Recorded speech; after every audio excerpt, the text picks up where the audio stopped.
بسم الله والصلاة والسلام على رسول الله سيدنا محمد عليه أفضل الصلاة والسلام. ازيكم يا حبايبي، عاملين ايه؟ النهاردة بقى الأكلة بتاعتنا غدانا النهاردة أكلة جميلة جدا جدا جدا ومغذية، وما هيعرفهاش إلا جيل العظماء. ما هيعرفش الأكلة ديت إلا جيل العظماء فعلا. آه. ده ايه الأكلة بتاعتنا ديت؟ الفول المدشوش. يا سلام على طعمه وريحته، بيبقى شكلها ايه. هنا طبعا انا عملت ايه التسبيكه بتاعتي. التسبيكه عملتها ايه طبعا قطعت البصل يا حبايبي، بنات الحلوين كده، البنات الحلوين الشاطرين. قطعت البصله طبعا في الماده الدهنيه بتاعتي، سواء زيت او سمنه او دهنه او اي حاجه انتوا بتعملوها بتطبخوا بها يا حبايب قلبي.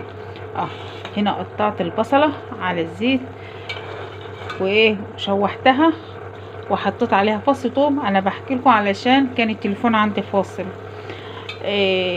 وحطيت الطماطم عليها يا حبايبي تتسبك. وهنا هنعمل جنب منها هنا بلينا الفول. طبعا ساعه ما جيت اعمل البصله انا بليت الفول، انا ما بلهوش من قبلها بكتير، علشان يا بنات يا حلوين لو انتي بليت الفول مده اطول، يعني فيه بيعملوا لي يقول لك احنا هنبله على بيات، لا مش هيشرب التقليه وطعمه ما هيبقاش يعني حلو، هتحس ان هو صايص في التقليه كده يا بنات. انا بليته ساعه ما جيت اعمل التسبيكه كده. وهنا هعمل جنب منه شويه رز ابيض، احنا بنحب ناكله برز ابيض كده اهو. مولعه عليه حبايب قلبي. وهنا قلنا يا بنات احنا ما بنحطش الخضار بتاعنا في التسبيكه الا ما بتتسبك، والتسبيكه هنشوفها ازاي ما تسبك، تعرفها ازاي يا حبيبتي. هنا يا حبايبي التسبيكه اتسبكت وهننزل عليها بالفول اهو.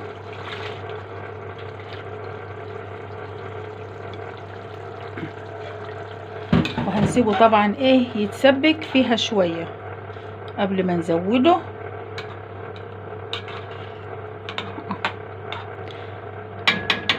ياخد من طعم التسبيكه كده شويه، وبعدين احنا برضو هنحط له شويه ميه كده، مقدار نص كوبايه ميه عشان ما ينشفش يا حبايبي.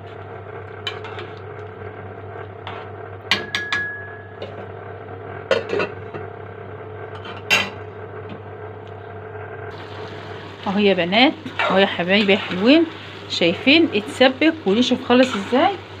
نقوم نزوده شويه ميه تانيين.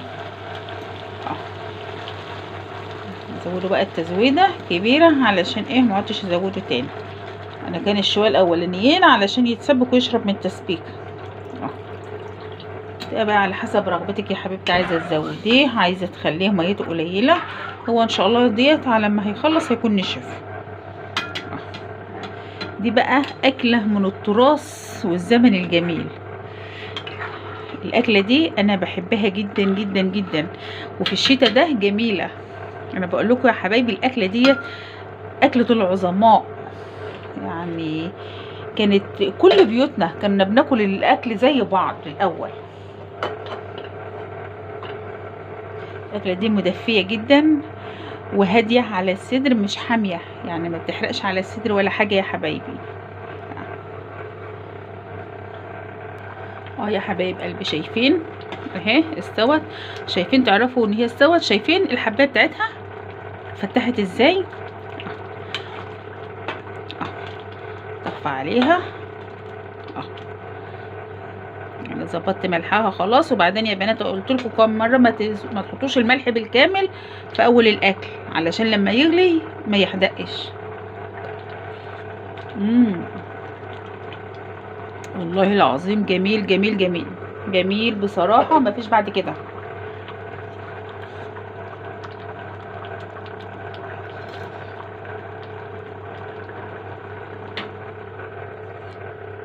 احنا طفينا عليه والرز بتاعنا خلاص استوي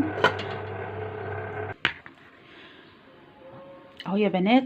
خلص الطبق بتاعنا النهارده، الطبق الاساسي بتاعنا النهارده خلص، اللي هو ايه؟ الفول المدشوش، اكلة العظماء اللي من الزمن الجميل.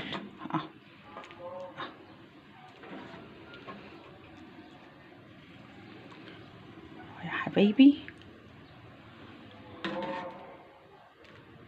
اهي، شايفين الطعامة بتاعته، شايفين الجمال، شايفين حلاوته. بكده بنكون وصلنا لنهاية الفيديو بتاعنا النهاردة يا حبايبي. الفيديو بتاعنا كان طبخة الفول المدشوش اللي من الزمن الجميل، بطعم وريحة زمان واكل وبالدفء بتاع زمان. بتطبخوها كده بترجعك، الاكلة الوحيدة بترجعك لزمن الناس الطيبين.